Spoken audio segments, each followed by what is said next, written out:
Good evening, everyone. I'm Sher, and you are watching Sher English Language Learning and Educational Complex. My today's topic is about pronouns. So, we are going to discuss the types of pronouns, the definition of pronouns in details, and all the relevant information related to the types of pronouns. So, let's discuss the definition first. Pronouns are words which are used in place of nouns. In other words, they are words which are used in place of persons, places, things, and ideas. They can function as subjects or agents of sentences. In other words, they are also called doer of actions. Here we are talking about subject pronouns. They can also act as objects or receiver of actions. Here we are talking about object pronouns.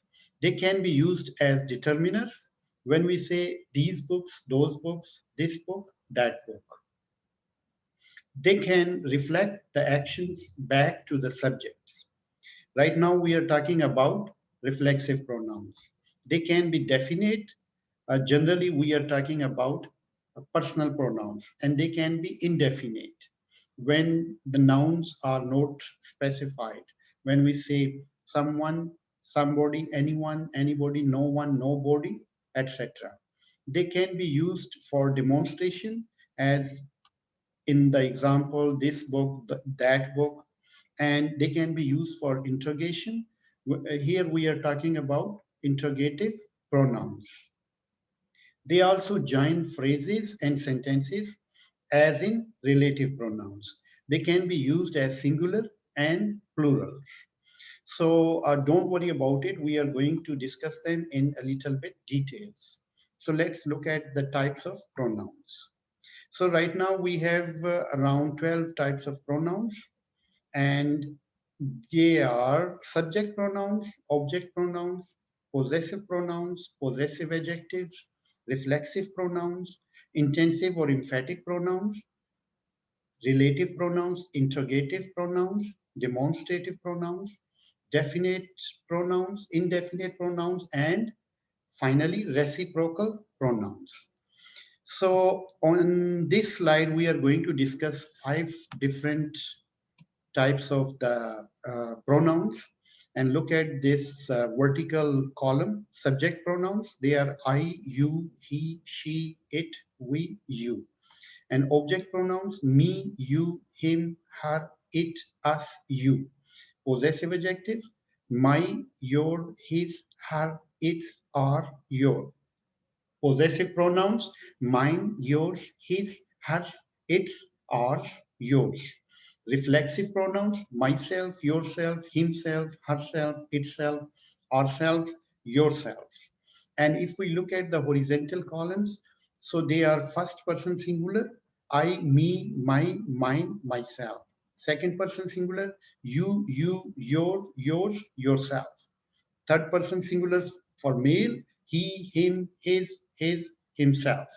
And then third person singular female, she, her, herself.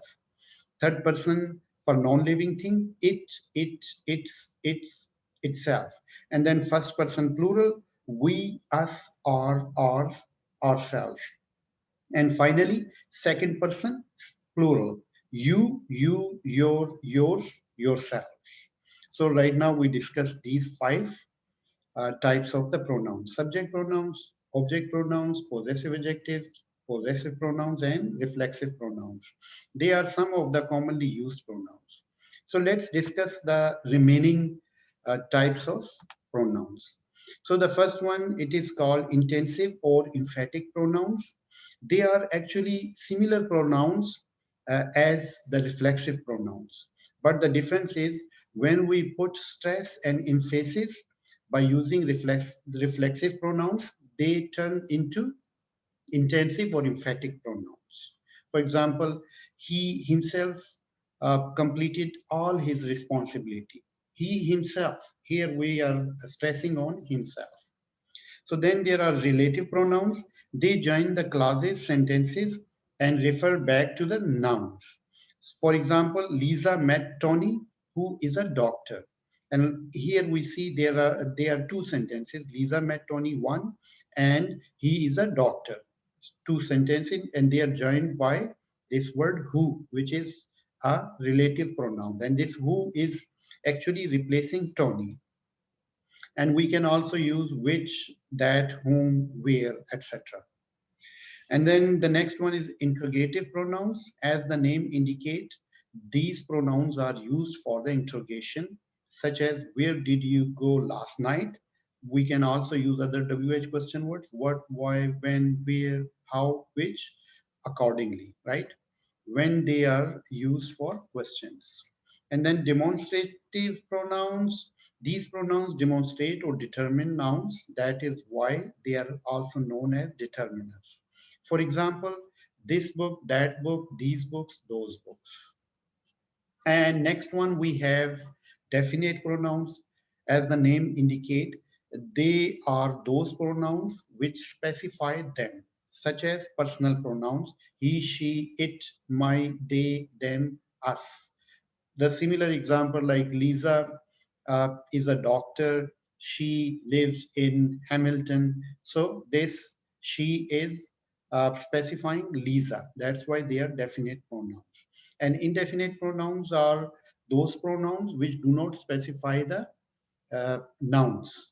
For example, someone, something, anyone, anything, nothing, both, many, several, all, any, most, none are indefinite pronouns as they do not specify nouns. So let's go towards the last but not the least, reciprocal pronouns. They express mutual action or relationship, or they reciprocate the actions. For example, each other, one another. In other words, in these type of example, both the parties are involved in performing the action. For example, when we say they love each other, or they are living, they are helping one another for a long time. So that's what the reciprocal pronouns are called. So that's it for the pronouns lesson. And if you have any question, any query, any confusion regarding this topic, so please don't hesitate to ask me in comment box. I would try my best to answer your all questions. That's all. Have a wonderful evening. Bye.